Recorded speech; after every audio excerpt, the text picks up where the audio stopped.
Did you know that you need to clean your trumpet? Well, if you don't want your trumpet to smell like dead fish, then this is a must. You should be cleaning your trumpet for sure 2 times and up to 4 times a year. As I've been playing trumpet for 8 years now, I've done this a few times. Today, I want to show you how to thoroughly clean a trumpet. I will show you how to clean the valves and the tubes, as well as how to polish it to get a shiny color. So why do we even need to clean a trumpet? Well, like I said, if it starts to smell, you need to clean it right now. As well as if gunk starts to build up inside the slides, you should be cleaning it right away. A clean trumpet will have a pure sound and prevent the insides from corroding.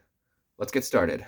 You will need a trumpet, dish soap, a cleaning snake, a mouthpiece brush, a toothbrush, rags, valve oil slide grease, polishing cloth, and a bathtub.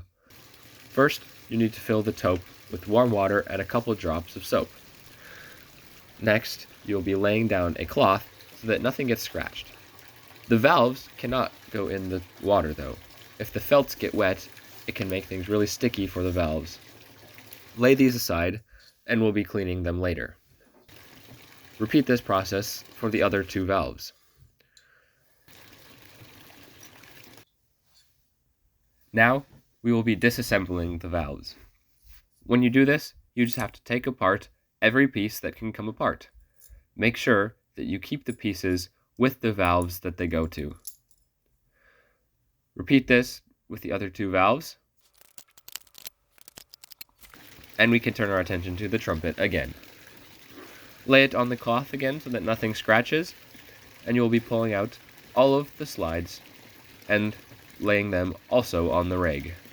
These will need to soak for a little bit to let all the gunk come out of them, and the water should be above the trumpet.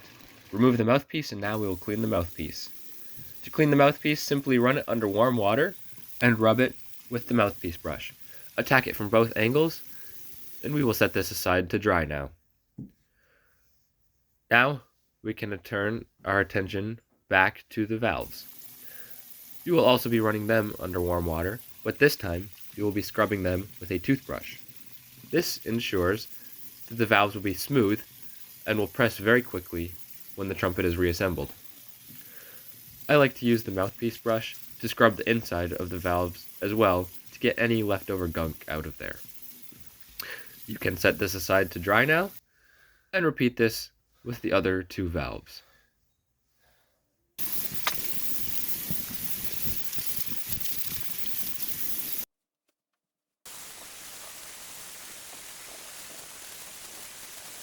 Now that our valves are clean, we will let them dry, and we can turn our attention to the trumpet. Here, I am removing the valve caps. Ideally, this would be done before you set the trumpet in the water, as they can get kind of sticky.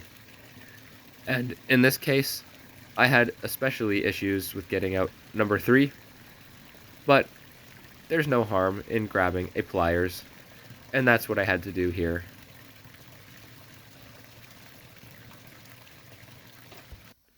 Just let this soak a little bit more. Now we can clean it with the cleaning snake. First, I will take all of the slides and run through it with the black, rougher end. This will get all of the gunk out, and then you can go back and get all the insides with the whiter, smoother side. This will just finish it off. And then repeat this with all of your slides. Make sure that you as well get the tubing of the trumpet.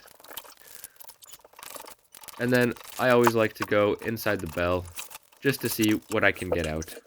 I also like to use the mouthpiece brush to clean the valves, and then let it soak again. You can gather all your pieces and lay them down to dry.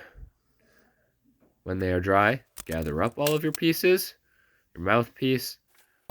Make sure you reassemble the valves before you put them back in your trumpet.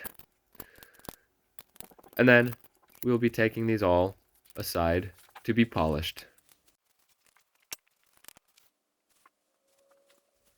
To polish, all you're going to be doing is rubbing the polishing cloth on the outside of every piece. You can do this as much or as little as you want. This time around, I didn't do it very much just because I don't need a super shiny color, but you could feel free to do it more than me. Make sure you get the bell really shiny though, as that is what stands out the most. The next step is oiling the valves. You'll need more oil than you usually apply this time since you gave your trumpet such a deep clean. But this is no problem, and you can just apply a little bit more oil. Wiggle those around, insert the valve caps once again, and then we can grease our slides. Again, you will need a little bit more grease than usual, but this is no trouble. Slide the slides around a little bit just to make sure that the grease gets everywhere. Your slides will be a little bit more sticky than usual and slow, but this will go away within a week. As you reassemble your trumpet, bask in the glory of its cleanness. And there you have it, a fully cleaned trumpet. Today, I showed you how to clean a trumpet. I showed you how to disassemble it, how to clean the mouthpiece, valves, slides, and tubing, and I showed you how to polish and reassemble it. Remember, do this 2 to 4 times a year, and you will level up your trumpet game.